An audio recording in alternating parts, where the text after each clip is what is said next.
10월 2일 저희들에게 주신 하나님 말씀 누가복음 1장 8절로 25절까지 말씀입니다. 마침 사가랴가 그 반열의 차례대로 하나님 앞에서 제사장의 직무를 행할세 제사장의 전례를 따라 제비를 뽑아 주의 성전에 들어가 분향하고 모든 백성은 그 분향하는 시간에 밖에서 기도하더니 주의 사자가 그에게 나타나 향단 우편에 선지라. 사가랴가 보고 놀라며 무서워하니 천사가 그에게 이르되 사가랴여 무서워하지 말라. 너의 간구함이 들린지라. 내 아내 엘리사벳이 내게 아들을 낳아 주리니 그 이름을 요한이라 하라. 너도 기뻐하고 즐거워할 것이요 많은 사람도 그의 태어남을 기뻐하리니 이는 그가 주 앞에 큰 자가 되며 포도주나 독한 술을 마시지 아니하며 모태로부터 성령의 충만함을 받아 이스라엘 자손을 주 곧 그들의 하나님께로 많이 돌아오게 하겠습니다. 그가 또 엘리야의 심령과 능력으로 주 앞에 먼저 와서 아버지의 마음을 자식에게 거스르는 자를 의인의 슬기에 돌아오게 하고 주를 위하여 세운 백성을 준비하리라. 사가랴가 천사에게 이르되 내가 이것을 어떻게 알리요? 내가 늙고 아내도 나이가 많으니이다. 천사가 대답하여 이르되 나는 하나님 앞에 서 있는 가브리엘이라. 이 좋은 소식을 전하여 내게 말하라고 보내심을 받았노라. 보라, 이 일이 되는 날까지 네가 말 못하는 자가 되어 능히 말을 못하리니 이는 네가 내 말을 믿지 아니함이거니와 때가 이르면 내 말이 이루어지리라 하더라.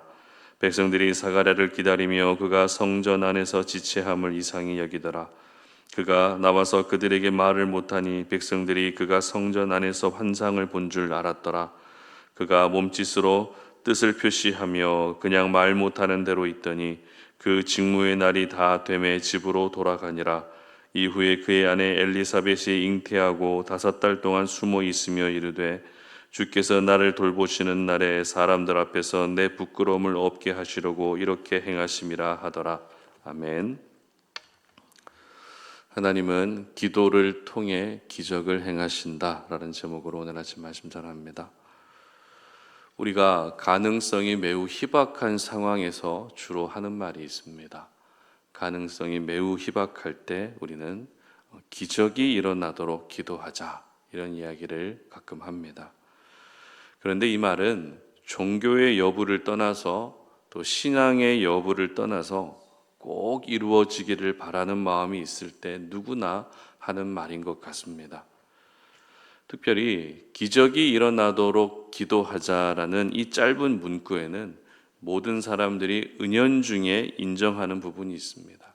첫 번째는 기적을 믿는다는 것이고, 두 번째는 그 기적은 어떤 초월적인 존재에 의해서만 주어질 수 있다는 것입니다. 이 두 가지 사실을 은연중에 믿고 있기 때문에 기적이 일어나도록 기도하자, 이런 말을 한다는 겁니다. 그런데 우리 모두는 하나님에 의해서 기적이 일어난다는 것을 누구보다도 잘 알고 있습니다. 그러므로 지금 내 삶 가운데 일어나야 될 크고 작은 기적을 경험하기 위해서라도 더 우리는 기도에 전념할 수 있어야 되는 것입니다. 오늘 본문이 바로 기도를 통해 하나님이 행하시는 기적을 경험할 수 있다는 것을 잘 보여주고 있습니다. 누가는 어제 살펴본 것처럼 데오빌로라는 사람이 하나님에 대한 지식과 예수 그리스도에 대한 지식을 완성하는 데 도움을 주게 됩니다. 도움을 주는 방법으로 세례 요한의 출생 기사부터 전하는 것이었죠. 누가가 이렇게 세례 요한에 대해서 비중 있게 다룬 이유는 물론 세례 요한이 예수님에게 세례를 베푼 사람이었고 또 주의 오실 길을 예비한 사람이라는 그런 뜻도 있겠지만, 세례 요한이라는 사람이 뜬금없이 갑자기 나타난 사람이 아니라 구약에 하나님이 약속하신 엘리야가 바로 세례 요한이라는 것을 강조하기 위해서였습니다. 구약 성경의 가장 마지막 성경이고 또 마지막 장 마지막 절 말씀인 말라기 4장 5절을 보면 이렇게 기록하고 있습니다. 보라, 여호와의 크고 두려운 날이 이르기 전에 내가 선지자 엘리야를 너희에게 보내리니. 아멘. 하나님은 엘리야를 보내시겠다고 약속하셨습니다. 그리고 오늘 본문인 누가복음 1장 17절을 한번 읽어보도록 하겠습니다. 그가 또 엘리야의 심령과 능력으로 주 앞에 먼저 와서 아버지의 마음을 자식에게 거스르는 자를 의인의 슬기에 돌아오게 하고 주를 위하여 세운 백성을 준비하리라. 아멘.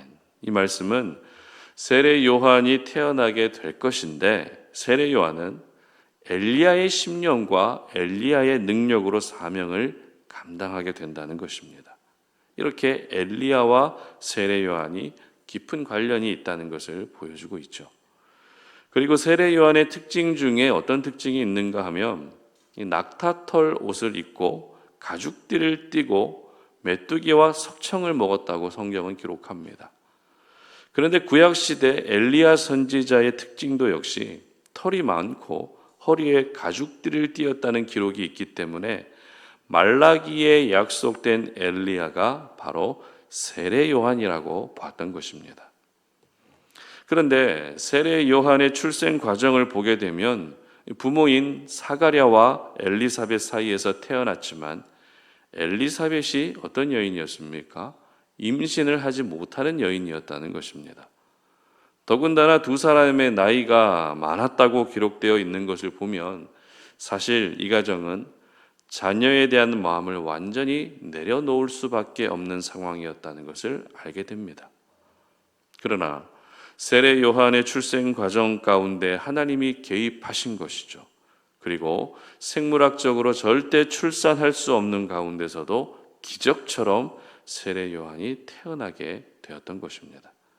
그렇다면 구체적으로 세례 요한의 출생 과정을 간단하게 살펴보도록 하겠습니다. 먼저 세례 요한의 아버지인 사가랴는 제사장이었습니다. 당시 제사장은 모두 24반열이 있었는데요. 이 반열이라고 하는 것은 제사장들을 어떤 등급이나 신분이나 출생과 같은 기준으로 그룹을 나눈 것이다 라고 생각하시면 쉬울 것 같습니다. 특별히 각 반열은 순서대로 돌아가면서 성전 안에서 봉사를 해야 했는데, 문제는 하나의 반열에 제사장의 수가 굉장히 많았다는 겁니다. 한 반열당 수백 명의 제사장이 있었기 때문에 자신의 반열이 성전에 들어갈 순서가 됐더라도 내가 들어간다는 보장은 없었습니다. 수백 대 1의 경쟁률을 뚫어야 했기 때문에 만약 택함을 받고 성전 안에 들어가게 되면 굉장한 영광으로 여겨졌습니다. 그렇다면 성전에 들어갈 사람을 어떻게 뽑았을까요? 9절 말씀 보시기 바랍니다. 제사장의 전례를 따라 제비를 뽑아 주의 성전에 들어가 분향하고, 아멘. 바로 제비를 뽑았다는 것입니다. 이렇게 중요한 일을 할 사람을 뽑는데 어떻게 제비 뽑기로 결정할 수 있냐라고 생각할 수도 있겠지만, 유대인들에게 제비 뽑기는 하나님의 특별한 계시와 간섭이 있는 것으로 여겨졌습니다. 따라서 그 어떤 반대와 잡음이 나올 수 없는 가장 명쾌한 방법이었습니다. 이때부터 이 사가랴를 향한 하나님의 특별한 간섭이 시작됐다고 우리는 바로 알 수가 있죠. 그렇다면 뽑힌 제사장이 성전에 들어가서 해야 될 일은 어떤 일이었을까요? 사가랴가 성전에 들어가서 꼭 했어야 되는 역할은 어떤 역할이었을까요? 앞서 읽은 9절 말씀에도 잘 나와 있는 것처럼 바로 분향하는 일이었습니다. 분향은 쉽게 말해 향에 불을 붙이는 것을 말합니다. 어찌 보면 특별한 일이 아닌 것처럼 보이죠. 그러나 성전의 분향단은 레위기 말씀을 보면 절대 꺼지지 않게 하는 것이 중요했습니다.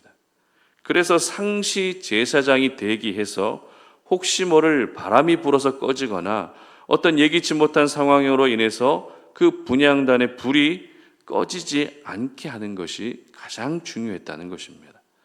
그렇다면 이 향이 꺼지지 않게 하라고 하신 이유가 뭘까요? 그 이유는 바로 향은 기도이기 때문입니다. 요한계시록 5장 8절을 제가 읽어드립니다.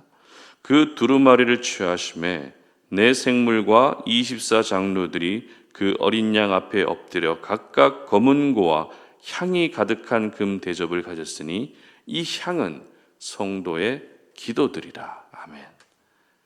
이처럼 하나님은 성전 안에서 24시간 365일 항상 향이 타오르게 함으로써 성전의 본 모습은 만민이 기도하는 집이라는 것을 알게 하셨던 것입니다. 그리고 더 나아가 우리 한 사람 한 사람도 성령이 거하시는 성전임을 기억하면서 절대 기도가 중단되지 않아야 된다는 것을 말씀하고 계시는 것입니다. 그렇다면 제사장의 식무를 수행하기 위해 성전에 들어간 사가랴는 그 안에서 무엇을 했을까요?